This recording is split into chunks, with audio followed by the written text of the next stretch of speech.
ఈరోజు గిరిజనులైనటువంటి ఆదోని ప్రజలు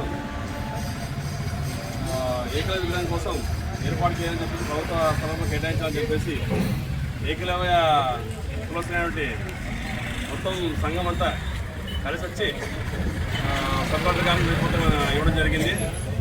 ముఖ్యంగా ఏకలవ్య విగ్రహాన్ని ఏర్పాటు చేయాలని ప్రధానమైన డిమాండ్ చేస్తున్నాము. ఎందుకంటే ఏకలవ్యుడు అనే చరిత్ర గల వ్యక్తి ఈ రోజుకి మనం ఎంతో స్ఫూర్తిదాయంగా ప్రతి విద్యార్థికి కానీ ఒక క్రీడా స్ఫూర్తికి కానీ ఆయన ప్రదర్శించినటువంటి విద్యను ఈరోజు కూడా మనం తెలుసుకోగలం. కాకపోతే మా ఆదుల్లో మాకంటూ గుర్తింపు రావడం కోసం ఏకలవ్య విగ్రహం ఏర్పాటు చేయాలని చెప్పేసి డిమాండ్ చేస్తున్నాము. దానికి సంబంధించినటువంటి స్థల సేకరణ కూడా నేషనల్ హైవే రూట్లో ఇవ్వాలని కూడా మేము సబ్ గారికి విన్నవించాము. ఆయన కూడా సానుకూలంగా స్పందించి సంబంధించిన అధికారులకి పంపిస్తామని చెప్పారు. అలాగే మన పేరుతో రాష్ట్ర ప్రభుత్వాలు కొన్ని ప్రత్యేకమైన అవార్డులు పథకాలను కూడా రూపొందించడం జరిగింది. ఏకంగా కేంద్ర ప్రభుత్వం అయితే ఏకలవ్య మోడల్ స్కూల్ పెట్టి గిరిజనులకి ఒక ఆధారంగా నిలబడింది. చదువు కోసం దూర ప్రాంతంలో నివసించే వాళ్ళ కోసం చదువుకోవడానికి అవకాశం కల్పించింది.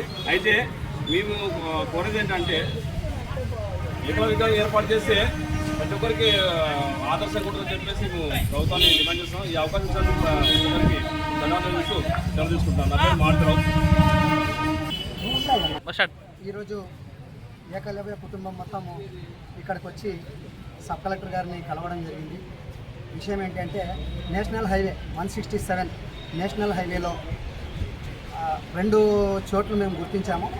అక్కడ ఏకలవ్య విగ్రహాన్ని ఏర్పాటుకు మాకు ప్రభుత్వం అనుమతి ఇస్తే మా సంఘం తరఫున అందరూ అంటే సమిష్టిగా కృషి చేసుకొని విగ్రహావిష్కరణ చేసుకోవడానికి మా సంఘం తరఫున ప్రతి ఒక్కరు కూడా మా కులస్తులు అమౌంట్లు వేసుకొని కానీ అక్కడ విగ్రహం ఏర్పాటు చేయడానికి ముందుకు వస్తాము.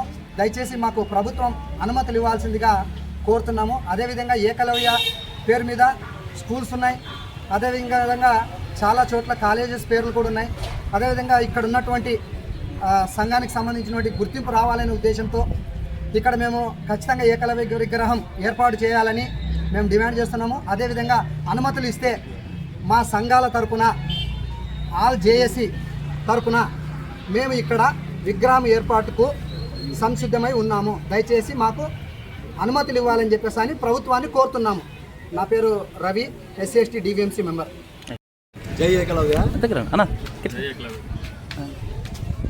మేము ఇక్కడికి సబ్ కలెక్టర్ ఆఫీస్ దగ్గరికి వచ్చిన విషయం ఏమంటే ఇక్కడ ఆదంలో బైపాస్లో 167 హైవేలో మా ఏకలవ్య విగ్రహాన్ని ఆవిష్కరణ కోసం విగ్రహాన్ని ఏర్పాటు కోసము సబ్ కలెక్టర్ గారిని కోరడం జరిగింది. ఆయన కూడా మాకు సానుకూలంగా స్పందించారు. తర్వాత మా ఏకలవ్య వారసులు అందరూ కలిసి సమిష్టంగా కృషి చేసుకుని విగ్రహాన్ని ఏర్పాటు చేసుకోవాలని మేము కోరుకుంటున్నాము. దీని తరఫున మాకు గవర్నమెంట్ తరఫున మాకు సహకారం అందించాలని మేము కోరుతున్నాము. నా పేరు భీమేష్ హనుమాన్ గారు, ఆదోని.